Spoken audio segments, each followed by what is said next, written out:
Año 1980. Nintendo estrena su línea de productos Game & Watch con Ball, su primer éxito internacional en el campo de los videojuegos. Los Game & Watch fueron inventados por Gunpei Yokoi, lo que convierte a este ingeniero de Nintendo en el padre de los videojuegos portátiles. Aunque mucho antes de crear los Game & Watch, Gunpei Yokoi ya gozaba de una buena reputación como inventor en Nintendo, gracias a los artilugios que había diseñado cuando Nintendo todavía hacía juguetes. Pero, gracias al éxito de Game & Watch, Nintendo empezó a desplazar su interés de los juguetes a los videojuegos, con un objetivo claro en mente: diseñar un arcade que fuera un gran éxito en Estados Unidos. Para ello crearon Radar Scope, inspirado en Space Invaders, el juego japonés con más éxito en América. Y aunque Radar Scope tenía algunas mejoras con respecto a Space Invaders, no fue el éxito que Nintendo estaba buscando. Por eso, en 1981, le encargan a Shigeru Miyamoto modificar Radar Scope para hacerlo un mejor juego, y así no tener que fabricar nuevas cabinas que tuvieran un juego distinto, simplemente modificar las cabinas que tenían el juego Radar Scope y ahorrarse dinero. De todas formas, Miyamoto cambió tanto Radar Scope que acabó siendo un juego totalmente distinto. Estamos hablando, por supuesto, de Donkey Kong. El protagonista de Donkey Kong es Mario, aunque al principio no se llamaba Mario, se llamaba O-san, que significa hombre de mediana edad. Miyamoto también lo llamaba Mr. Video y pretendía usarlo en distintos juegos. El objetivo del juego era llegar a lo alto del edificio esquivando los barriles que lanzaba Donkey Kong. Para ello, teníamos que subir y bajar escaleras, ya que a Mr. Video no se le permitía saltar. Esto hacía el juego muy difícil, por eso Gunpei Yokoi sugirió que se le permitiera a los jugadores saltar por encima de los barriles. Aunque al principio a Miyamoto no le gustó la idea porque pensaba que eso haría el juego muy fácil, luego se dio cuenta de que era divertido y se convirtió en el elemento principal del juego. Así que Mr. Video pasó a llamarse Jumpman. Una vez terminado el desarrollo, Donkey Kong llegó a América, donde fue un éxito rotundo. Fue aquí donde se le cambió el nombre al protagonista de Jumpman a Mario, aunque esto es una historia para otro día. De momento, veamos las consecuencias que tuvo el éxito de Donkey Kong en 1982. Gunpei Yokoi se encargó de diseñar una versión portátil de Donkey Kong en su línea de juegos Game & Watch. Para ello, hubo que solucionar un par de problemas. El principal era que en una Game & Watch no podía haber un joystick, que era el sistema de control que permitía a Jumpman subir y bajar escaleras. La solución llegó en la forma del Directional Pad. Este pequeño invento de Gunpei Yokoi fue revolucionario. De hecho, hoy en día podemos encontrar D-pads en prácticamente todos los mandos de las consolas actuales. Aunque el salto a la fama de este Directional Pad llegaría en 1983, cuando apareció en el mando de la Family Computer o Famicom, que sería la primera consola multicartucho de Nintendo. Nintendo sabía bien cuál era su mejor juego, y por eso la Famicom fue diseñada con un único objetivo: ser la mejor consola de sobremesa donde jugar Donkey Kong. Este panfleto de publicidad resume perfectamente lo que era la Famicom en 1983, una consola limitada a 10 juegos. Un par de juegos de mesa, un concepto con el que Nintendo ya había estado experimentando, reediciones de los arcades Donkey Kong, Donkey Kong Jr. y Popeye, a partir de las cuales Nintendo lanzó unos juegos educativos: aprende música con Donkey Kong, aprende matemáticas con Donkey Kong Jr. y aprende inglés con Popeye, además un juego de béisbol. Y, como toque final, una versión de sobremesa del arcade Mario Bros. Como habéis visto, más de la mitad de los juegos de la Famicom en 1983 tenían algo que ver con Mario. Pasemos al siguiente año. La Famicom se llamaba Family Computer porque quería vender la idea de que era un ordenador relativamente potente a un precio asequible, no solo una videoconsola. Pero para que tuviera funciones de ordenador, hacía falta utilizar el cartucho Family Basic, que se vendía por separado. Family Basic te permitía algunas tareas sencillas, entre ellas programar juegos en BASIC y grabarlos en cintas de cassette gracias a un periférico llamado Data Recorder, que también se vendía por separado. Para facilitarte la tarea de diseñar juegos, Family Basic te permitía utilizar sprites prediseñados, entre los que estaba Mario. Por tanto, este es el primer juego en el que Mr. Video aparece como estrella invitada, pero no el último. En el juego Tennis, Mario hace las veces de juez de silla. En el juego Pinball, una versión virtual de una mesa de pinball, hay un bonus en el que aparecen Jumpman y Pauline.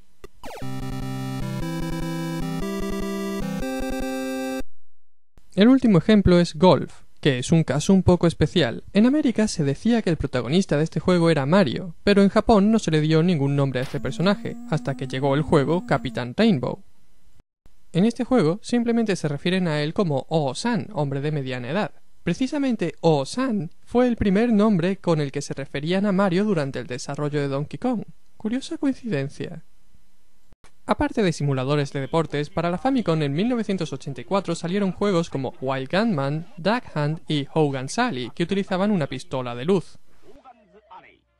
En realidad, estos títulos no son más que reediciones de juegos que Nintendo había lanzado años atrás y que representan la culminación de la tecnología de las pistolas de luz, una tecnología perfeccionada por el gran Gunpei Yokoi. Por supuesto, Nintendo también lanzó juegos nuevos propiamente dichos este año. Algunos de estos juegos se caracterizaban por permitir a dos jugadores jugar simultáneamente.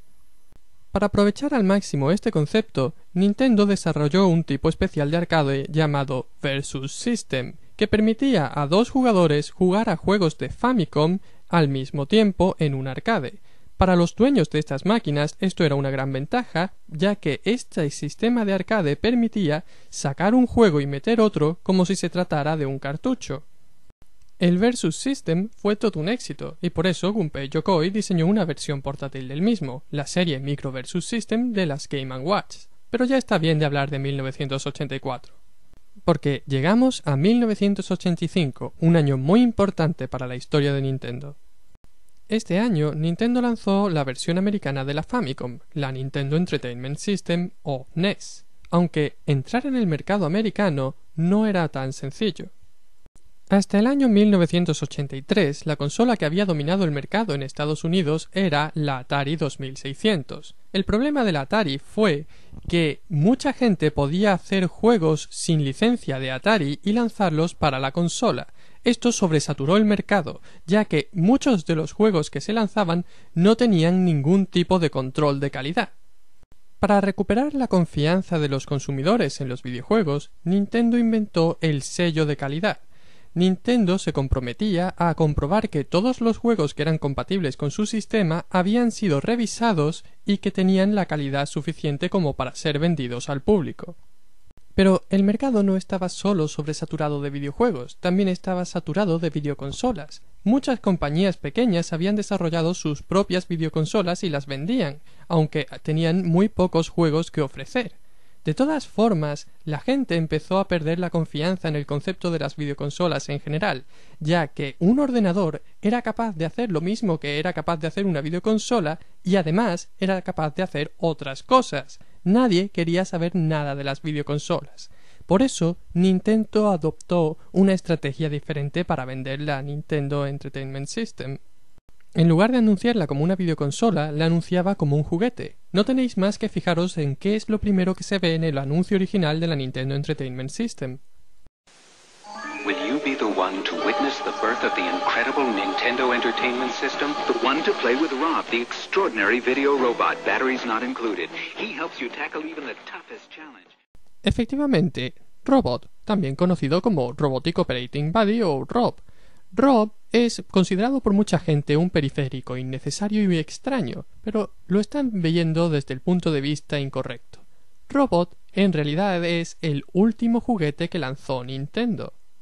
Rob no es el accesorio de un juego, él es el juego. El juego consiste en controlar a Rob. Para hacer esto, tú utilizas el mando de la Famicom y envías una señal al juego, que mediante el televisor envía una señal a Rob. Así, indirectamente, tú controlas al robot. A lo mejor os estaréis diciendo, ¿por qué no controlar a Rob directamente con el mando? Pero Nintendo sabe que los juguetes no tienen que tener sentido, no tienen que ser funcionales, simplemente tienen que ser llamativos. ¿Y acaso hay algo más extravagante que enviar información a través de una luz que parpadea?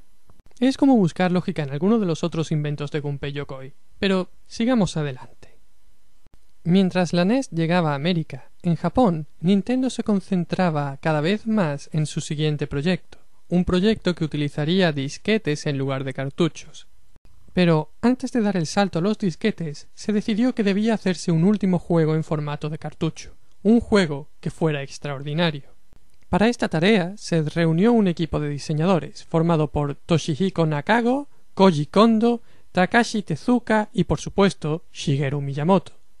El objetivo que se propuso este equipo de desarrolladores fue combinar las mejores partes de todos los juegos que ya habían diseñado en un único cartucho, y el resultado de esa mezcla fue Super Mario Bros. Pero ¿cómo empezó todo? Bueno, la historia comienza con un arcade diseñado por la compañía Irem llamado Kung Fu Master. Al principio, como a Nintendo le preocupaba que aparecieran juegos sin licencia para la Famicom, no permitía a las third party adaptar arcades a la consola. Por eso, para adaptar este arcade a la consola, se le encargó el trabajo a Shigeru Miyamoto. Desde que diseñó Donkey Kong, Miyamoto siempre había querido diseñar un juego en el que se pudiera desplazar la pantalla con el personaje. Este juego le permitió explorar esa idea. Los primeros bocetos de los controles de Mario Bros. Muestran la influencia que ejerció Kung Fu Master sobre el diseño de este juego. Así podemos ver que al principio en Mario Bros. Íbamos a saltar pulsando arriba en el D-pad y que el botón A estaría reservado para ataques como patadas, igual que en Kung Fu Master.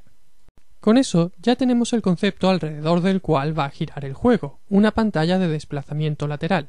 Pero, ¿quién va a ser el protagonista de este juego? Para averiguar cuál era la mejor respuesta a esta pregunta, Takashi Tezuka fue al departamento de marketing y les preguntó cuál era el juego que mejor se estaba vendiendo en aquel momento. Ellos le contestaron que, a pesar de haber sido lanzado al mercado hace un par de años, Mario Bros. Seguía siendo el juego más popular, así que quedó decidido. Mario sería el protagonista de este juego. Y Mario Bros. Sería el modelo a seguir. El juego que se estaba desarrollando sería Super Mario Bros. Así que como las tuberías eran importantes en Mario Bros., el oficio de Mario quedó fijado como fontanero. Aunque Mario ya había sido carpintero, domador, empleado en una fábrica de botellas, empleado en una fábrica de cemento, soldado en la guerra de Vietnam y miembro de un equipo de demolición.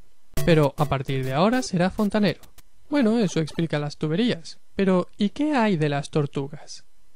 El objetivo de Mario Bros. Era eliminar las plagas que habitaban las tuberías. Para ello saltábamos debajo de ellas y dándoles la vuelta y después les pegábamos una patada. Las tortugas salen del caparazón y vuelven a entrar, indicando el tiempo que nos queda para darles una patada antes de que vuelvan a ponerse de pie. Esto podemos verlo también en otros juegos de Mario, como por ejemplo Super Mario World. Por supuesto, en Super Mario Bros. Todavía podemos darle la vuelta a las tortugas golpeando el bloque sobre el que ellas van andando, pero Super Mario Bros. Incluye dos novedades. La primera es que podemos hacer que las tortugas se metan dentro de su caparazón saltándoles encima, y la segunda es que podemos pegarle una patada al caparazón de la tortuga haciéndolo rodar por el suelo, eliminando las tortugas que estén en su camino. Muy bien, Mario Bros. Es el origen de los Koopa Troopa, que son las tortugas normales. Pero, ¿qué hay de los Paratrupa, que son tortugas con alas? En Mario Bros. No hay tortugas con alas, en lugar de eso hay moscas que cumplen la misma función.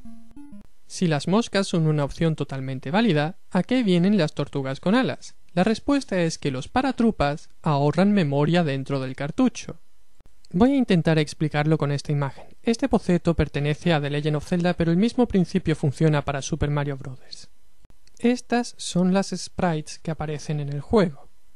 Empecemos analizando objetos inmóviles como la flecha y el arco. Si os fijáis, la flecha está dibujada entera, mientras que del arco solo está dibujada la mitad. Eso es porque el arco no necesitamos dibujarlo entero, ya que es simétrico. Si queremos la imagen completa del arco, solo tenemos que copiar el trocito de arriba que tenemos del arco, darle la vuelta y ponerlo debajo, de manera que tenemos la imagen completa del arco. La flecha, por contra, no es simétrica, así que consume dos casillas, mientras que el arco consume solo una. Mientras menos casillas ocupemos innecesariamente, más espacio tendremos para añadir contenido al juego. Ahora echemos un vistazo a cómo funcionan los sprites animados. Cojamos, por ejemplo, esta mosca.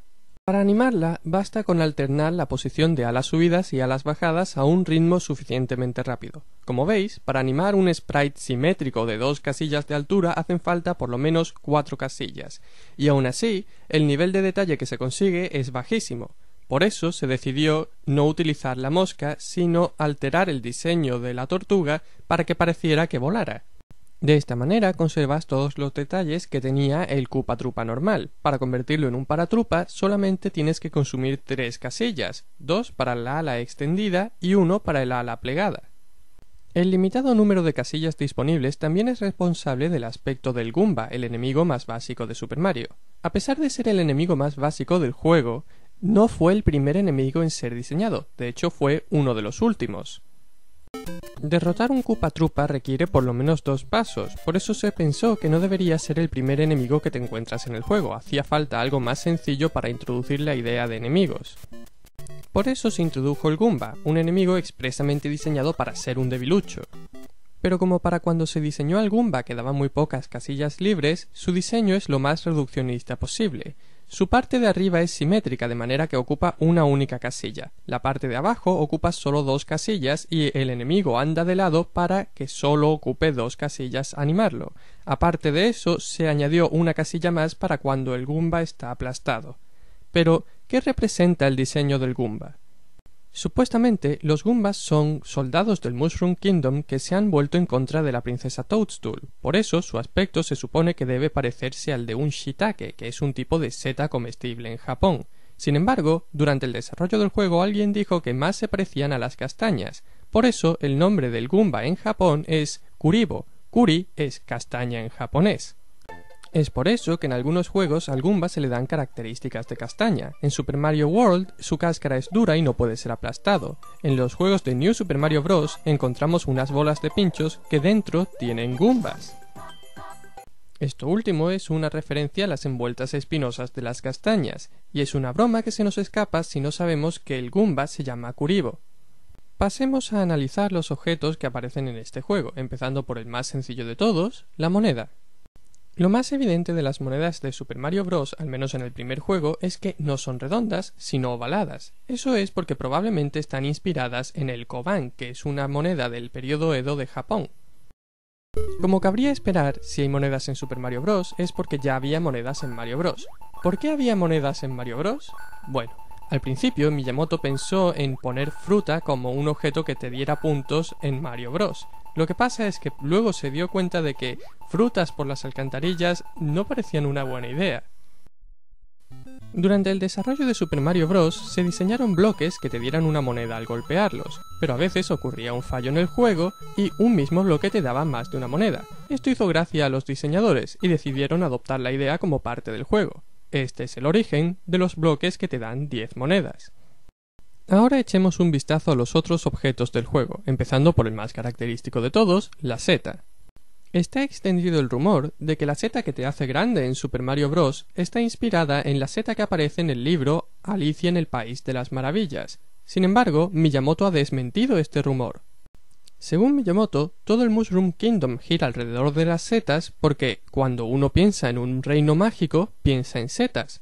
Bueno, eso es lo que él dice. Con eso damos por explicada la seta, así que pasamos a la flor y la estrella. Hay 2 razones para que estos objetos sean una flor y una estrella. La primera es que son simétricos, de manera que ahorramos casillas en el diseñador de sprites. La segunda es que tienen que parecer inofensivos para que el jugador sepa que es seguro tocarlas. De hecho, hay que ir más allá, el jugador tiene que querer tocarlas. Por eso, estos objetos brillan, es decir, parpadean en distintos colores. Con eso damos por explicado tanto los enemigos como los objetos que encontramos en el juego. Ya solo nos queda hablar de los entornos en los que el juego transcurre. Incluso aquí podemos ver que se optimizaba el espacio en memoria del cartucho. Por ejemplo, tenemos las nubes y los arbustos de Super Mario Bros., que en realidad son iguales, pero con la paleta cambiada. Además, empezamos a ver cómo se pretendía que Super Mario Bros. Combinara los elementos de los mejores juegos que había hasta entonces. Aquí vemos planes para utilizar las lianas de Donkey Kong Jr. y las plataformas hechas con vigas de Donkey Kong. Ahondemos un poco más en esta idea y fijémonos en los ascensores que aparecen en Donkey Kong. Si estamos atentos, podremos reconocer estos ascensores cuando aparecen en los castillos de Super Mario Bros. Avanzamos hasta Donkey Kong Jr., donde las plataformas son palmeras en lugar de vigas. Si rastreamos esta idea en Super Mario Bros., veremos que hay niveles enteros dedicados a las palmeras.